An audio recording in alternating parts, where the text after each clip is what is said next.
Hello दोस्तों, PS क्लासों का स्वागत है। आज अपन राजस्थान जीके के महत्वपूर्ण क्वेश्चन लेके फिर से हाजिर हो गए हैं। अगर आपने पहले वाले वीडियोस नहीं देखे हैं तो वो भी जाके जरूर देखिएगा।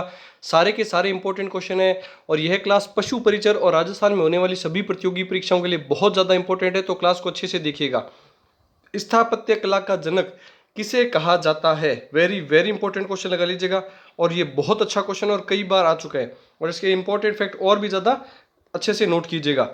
तो देखिएगा, इसका सेंस बताइए। महाराणा प्रताप को स्थापत्य कला का जनक कहते हैं, या महाराणा कुंभा को, सवाई मान सिंह को, या हमीर देव चौहान को। तो इसका सही आंसर होगा महाराणा कुंभा को स्थापत्य कला का जनक कहा जाता है। काफी इंपॉर्टेंट फैक्ट है और अच्छे से नोट कीजिएगा। स्थापत्य कला का जनक इन्हें क्यों कहा जाता है ये अपन देखेंगे। तो महाराणा कुंभा को स्थापत्य कला का जनक इस वजह से कहा जाता है क्योंकि मेवाड़ के ये राजा थे, मेवाड़ के ये शासक थे और मेवाड़ में लगभग 84 दुर्ग है। उन 84 दुर्ग में से 32 दुर्गों का निर्माण इन्हीं के द्वारा करवाए गए। 32 दुर्गों का निर्माण इन्हीं के द्वारा करवाए गए। इसी वजह से इन्हें मेवाड़ का नहीं, राजस्थान के स्थापत्य कला का जनक के रूप में जाना जाता है। और ज्यादातर दुर्ग इनके जो मंत्री थे स्थापत्य कला के जनक के रूप में इस वजह से जानता है क्योंकि इनके जो ज्यादातर दुर्ग, इनके एक मंत्री थे मंडन मिश्र, उनकी देखरेख में ही उनका दुर्गों का निर्माण करवाया गया। तो इनके द्वारा जो जो दुर्ग बनाए गए उनके ऊपर थोड़ी बात करते हैं। जो काफी इंपॉर्टेंट दुर्ग है कई बार पूछा जाता है, वो किनके द्वारा बनवाए गए? महाराणा कुंभा के द्वारा एक तो कुंभलगढ़ दुर्ग बनवाए अपनी पत्नी कुंभी देवी की याद में। कुंभलगढ़ दुर्ग का निर्माण करवाया इन्होंने, जो कि राजसमंद में। उसके अलावा अचलगढ़ दुर्ग जो कि सिरोही में पड़ता है, अचलगढ़ का दुर्ग जो कि सिरोही में पड़ता है, वो भी महाराणा कुंभा के द्वारा बनवाया गया है। उसके अलावा बसंतगढ़ दुर्ग वो भी सिरोही में पड़ता है, बसंतगढ़ दुर्ग, अचलगढ़ दुर्ग। और इसके अलावा इन्होंने भूमट का दुर्ग, मचान का दुर्ग, काफी दुर्ग बनवाए हैं। और ये सारे के सारे दुर्ग महाराणा कुंभा लगभग 32 दुर्ग बनवाए हैं इन्होंने। 84 में से 32 दुर्ग इन्होंने मेवाड़ के इलाके में इन्होंने खुद ने बनवाए हैं। इस वजह से इन्हें स्थापत्य कला का जनक कहा जाता है। इसके अलावा एक दो फैक्ट और देख लेते हैं। महाराणा कुंभा की बात हो रही है, काफी इंपॉर्टेंट राजा है ये, इनसे संबंधित कई बार कई चीजें पूछ लेती है। तो महाराणा कुंभा किनके पुत्र थे ये आपको ध्यान में होना चाहिए अच्छे से। मोक्कल, यह मोक्कल के पुत्र थे। मोक्कल इनके पिताजी का नाम है और सौभाग्य देवी इनकी माता का नाम है। सौभाग्य देवी के ये पुत्र थे, मोक्कल और सौभाग्य देवी के ये पुत्र थे। इसके अलावा मोक्कल आपको अच्छे से याद में होगा, ध्यान में होगा कि जो राणा लाखा, जो जिनके लिए मतलब जिन राव चूड़ा के लिए रिश्ता आया था, राणा चूड़ा के लिए, चूड़ा जी के लिए रिश्ता आया था। तो चूड़ा के लिए रिश्ता आया था लेकिन उनके पिता का नाम था लाखा, राणा लाखा, जिनके समय में चांदी की खान मिली थी मेवाड़ में। तो लाखा ने क्या किया था, ये इनके पिता थे, चूड़ा के पिता थे। इन्होंने लाखा के लिए जो रिश्ता आया था उससे विवाह कर लिया था, राणा लाखा ने कर लिया था। और चूड़ा ने आजीवन शादी नहीं करने की प्रतिज्ञा, इसलिए इनको भीष्म पितामह कहा गया है। तो मेवाड़ का भीष्म पितामह किसको कहा जाता है? तो ये भी आपको अच्छे से ध्यान में होना चाहिए। चूड़ा को कहा जाता है मेवाड़ का भीष्म पितामह, तो ये भी आपको अच्छे से ध्यान में होना चाहिए। तो राव चूड़ा ने आजीवन विवाह नहीं करने की शर्त रख ली, मतलब उन्होंने ये शर्त मान ली थी। और राणा लाखा ने शादी कर ली थी जो चूड़ा के लिए रिश्ता आया था उससे। उनका नाम क्या था? हंसाबाई। हंसाबाई से विवाह कर लिया था राणा लाखा ने। और राणा लाखा और हंसाबाई का जो पुत्र था वो मोक्कल था। और यही शर्त रखी गई थी कि राणा लाखा और हंसाबाई से जो पुत्र का उत्पन्न होगा या फिर जो भी संतान उत्पन्न होगी उससे ही मेवाड़ का शासक घोषित किया जाएगा। और फिर राणा लाखा का पुत्र मोक्कल बैठा गद्दी पर। और मोक्कल का पुत्र कौन था? तो आपको ध्यान में होना चाहिए महाराणा कुंभा। ये काफी प्रतापी शासक थे। इसके अलावा इन्हें क्या क्या उपाधि दी गई है ये भी आपको अच्छे से नोट होनी चाहिए, ध्यान में होनी चाहिए। महाराणा कुंभा को क्या क्या उपाधि दी गई है? इनको हिंदू सूरत्राण, अभिनव भट्टाचार्य, हाल गुरु, छाप गुरु, दान गुरु, राण रासो, राणे राय, दान गुरु, काफी उपाधियां दी गई है। ये सारी उपाधियां किनको दी गई है? महाराणा कुंभा को दी गई है। वेरी वेरी इंपॉर्टेंट है, आप अच्छे से सारे फैक्ट अच्छे से नोट कर लीजिएगा। नेक्स्ट क्वेश्चन पर देखते हैं, भूताला का युद्ध कब हुआ? ये भी काफी अच्छा क्वेश्चन है और कई बार पूछा जा चुका है। ये भूताला का युद्ध कब हुआ और किन के बीच में हुआ? वेरी इंपॉर्टेंट क्वेश्चन लगा लीजिएगा। भूताला का युद्ध कब हुआ और किसके बीच में हुआ बताइए?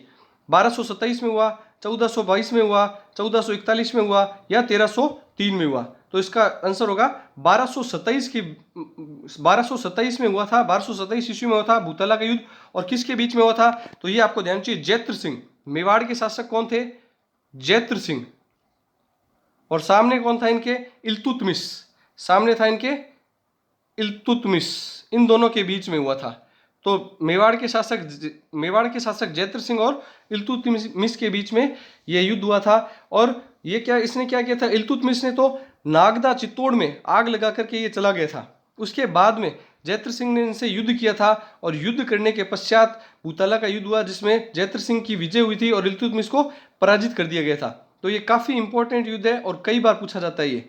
और जयद्र सिंह ऐसा शासक है जो अकेला एकमात्र ऐसा शासक है जिसने दिल्ली के 6 सुल्तानों का शासन देखा था। तो आपको ये ध्यान में होना चाहिए कि मेवाड़ का ऐसा कौन सा शासक है जिसने 6 सुल्तानों का शासक देखा था, दिल्ली के 6 सुल्तानों का।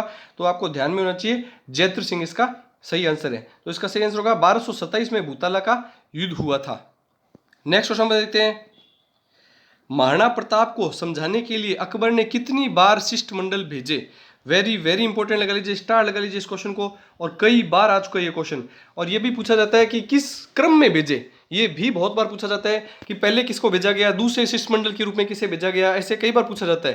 तो आप इसका सही आंसर बताइए कि महाराणा प्रताप को भेजने के लिए अकबर ने कितनी बार शिष्टमंडल भेजे थे, 2 बार, 4 बार, 1 बार या 5 बार। तो इसका सही आंसर होगा 4 बार शिष्टमंडल भेजे गए थे। कितनी बार शिष्टमंडल, 4 बार। अधीनता स्वीकार करने के लिए कहा गया था। महाराणा प्रताप को समझाने का मतलब है अधीनता स्वीकार करना, कि मेरे अंडर में आके आप कार्य कीजिए, ये समझाने के लिए अकबर ने 4 बार 4 लोगों को अलग अलग बार भेजा था और समझाने के लिए कहा था कि महाराणा प्रताप को अधीनता स्वीकार कर ले। तो उन 4 लोगों का नाम, और कई बार वो पूछा जाता है कि किस क्रम में किसको भेजा था। तो इसको सूत्र याद रख सकते हैं आप, जम्मा भाटो, जम्मा भाटो, इससे आपको सारा याद हो जाएगा कि किसको भेजा था। पहले भेजा था जलाल खां को, फिर भेजा था मान सिंह को, फिर भेजा था भगवंत दास को, और फिर भेजा था टोडरमल को। तो ये सारे के सारे फैक्ट आपको अच्छे से नोट कर लेने हैं कि पहले किसको भेजा गया था, जलाल खां को भेजा गया था, उसके बाद में भेजा गया था मान सिंह को, फिर भगवान दास को भेजा गया था, और फिर टोडरमल को। तो अंतिम बार किसको भेजा गया था, ये क्वेश्चन कई बार पूछा जा चुका है कि अंतिम बार शिष्टमंडल में किसको भेजा गया था, तो टोडरमल को भेजा गया था। पहली बार भी पूछा गया कई बार जलाल खां कोची को, जिसको जलाल खां करोची भी बोला जाता है, सबसे पहली बार इसको भेजा गया था, और सबसे अंत में टोडरमल को भेजा गया था। ये कई बार पूछा जा चुका है। तो शिष्टमंडल के रूप में कितने लोगों को कितनी बार भेजा गया था, तो इसका सही आंसर होगा 4 बार भेजा गया था। नेक्स्ट क्वेश्चन में देखते हैं, चित्तौड़ का तीसरे साक्य के बाद अकबर ने उदयपुर का क्या नाम रखा। वेरी वेरी इंपॉर्टेंट क्वेश्चन है ये भी, और बहुत बार आ चुका है ये कि उदयपुर का नाम बाद में इसने क्या कर दिया था। चित्तौड़ का तीसरा साका आप सभी को ध्यान में होगा, चित्तौड़ में तीसरा साका कब हुआ था, उसके बाद में उदयपुर का नाम क्या रख दिया गया था। तो इसका सही आंसर बताइए। तो इसका सही आंसर होगा, उदयपुर का क्या नाम रखा बताइए, दौलताबाद, जलालाबाद, मुहम्मदाबाद या उपयुक्त कोई नहीं। तो इसका सही आंसर होगा मुहम्मदाबाद रख दिया गया था। चित्तौड़ के तीसरे साके के बाद में इसका क्या नाम रख दिया गया था, तो मुहम्मदाबाद इसका नाम रख दिया गया था। उस समय उदयपुर के शासक कौन थे, उदय सिंह जी थे, महाराणा प्रताप के पिता उदय सिंह जी थे। उनको हराने के पश्चात इनका नाम मुहम्मदाबाद रख दिया गया था।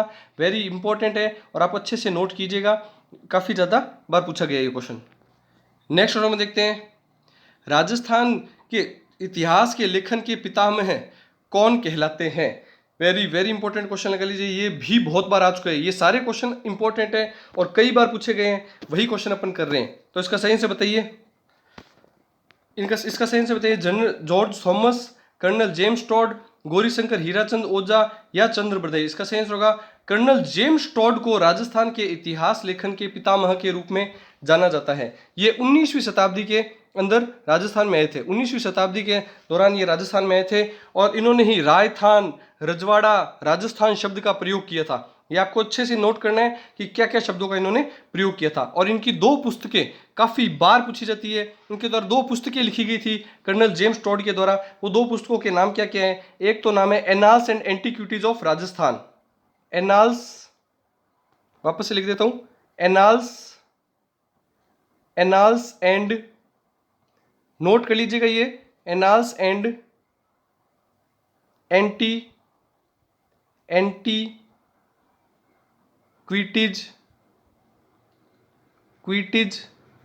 Antiquities of Rajasthan. एक तो यह पुस्तक कई बार पूछी गई है, जिसका दूसरा नाम है the central and western Rajput state of India.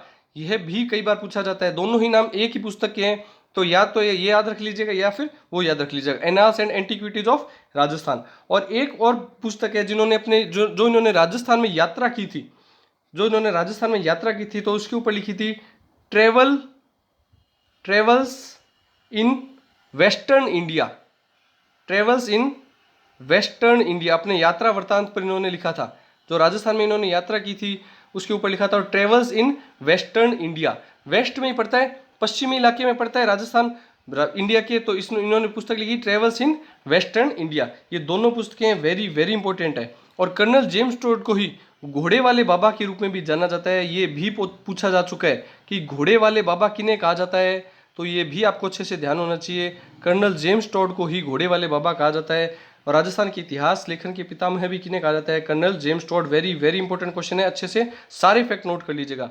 I hope जो भी मैंने आपको क्वेश्चन करवाए आपको अच्छे लगे होंगे।